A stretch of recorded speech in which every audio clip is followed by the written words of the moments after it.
Hi guys, wonderful to see you back on this motivational YouTube channel. I hope you all are great. So आज की motivational story Akbar और बीरबल पर। नाम तो सुने होंगे इनके। एक बार की बात है कि राजा अकबर और उनके नवरत्न बीरबल शिकार पर गए।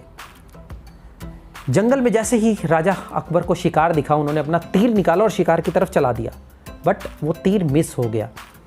जल्दबाजी में उन्होंने दूसरा तीर निकालने के लिए जैसे ही हाथ तरकश की तरफ बढ़ाया, एक तीर से उनकी उंगली कट गई। अपनी उंगली कटी देखकर, उसमें से खून निकलता देखकर वो बहुत चिंतित हो गए और उन्होंने बीरबल को कहा कि बीरबल कुछ करो, मेरी उंगली कट गई है।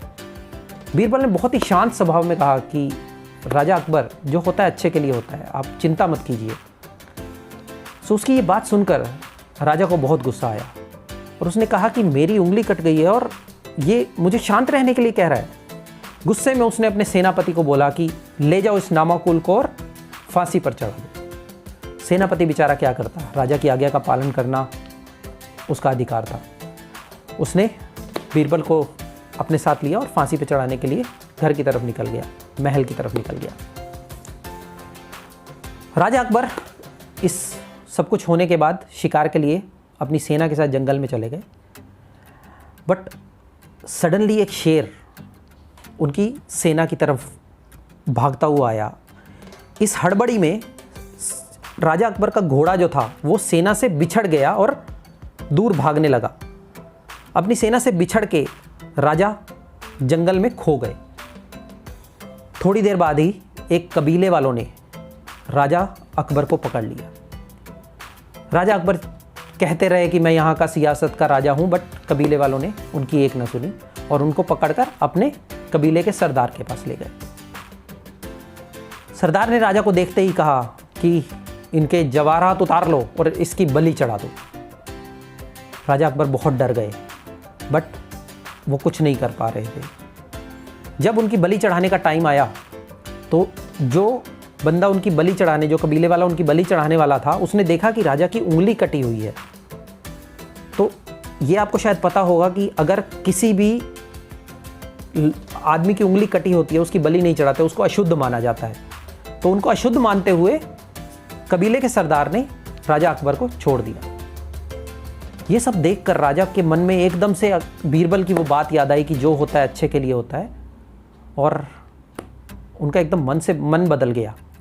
बट वो बीरबल की फांसी की सज़ा सुना चुके थे और इस वक्त बहुत देर हो चुकी थी। वो फटाफट अपना घोड़ा लेकर भागते हुए महल की तरफ गए कि मैं कैसे बीरबल को बचा सकता हूँ। जब वो पहुँचे तो बीरबल को बस फांसी पे चढ़ाने ही वाले थे और उन्होंने एकदम से उसको रोक दिया, जल्लाद को रोक दिया और जाकर बीरबल का धन्यवाद किया कि ऐसा ऐसा उनके साथ हुआ है। उसने सब कुछ बीरबल को बताया। तो बीरबल ने कहा सब भगवान की माया है, जो होता है अच्छे के लिए होता है।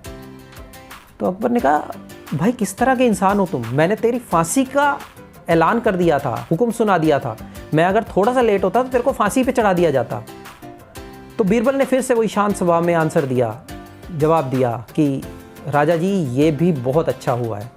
आप ये सोचिए कि अगर आप फांसी का हुक्म नहीं सुनाते तो मैं आपके साथ उस जंगल में होता जहाँ पे कि कबीले वालों ने आपको पकड़ा था, मैं भी पकड़ा जाता।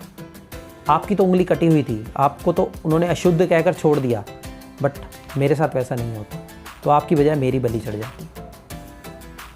दोस्तों, इस कहानी से हमें जो सीख मिलती है वो ये मिलती है कि हम लोगों को शांत रहना चाहिए और इस बात पे विश्वास करना चाहिए कि भगवान जो भी, ऊपर वाला जो भी करता है वो हम लोगों के अच्छे के लिए करता है।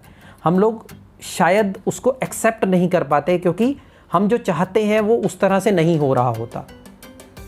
तो अगर हम इसको एक्सेप्ट कर ले, हम लोग बीरबल की तरह शांत बन जाए और ये सोचें कि जो होता है अच्छे के लिए होता है और कुछ अच्छा मेरा इंतज़ार कर रहा है, तो शायद हमारी जो प्रॉब्लम है वो बहुत हद तक कम हो जाएगी।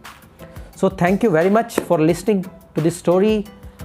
कमेंट कीजिएगा, लाइक शेयर ज़रूर कीजिएगा और बताइएगा कैसी लगी स्टोरी। मिलते हैं एक बहुत अच्छी स्टोरी के साथ बहुत जल्द। Thank you very much.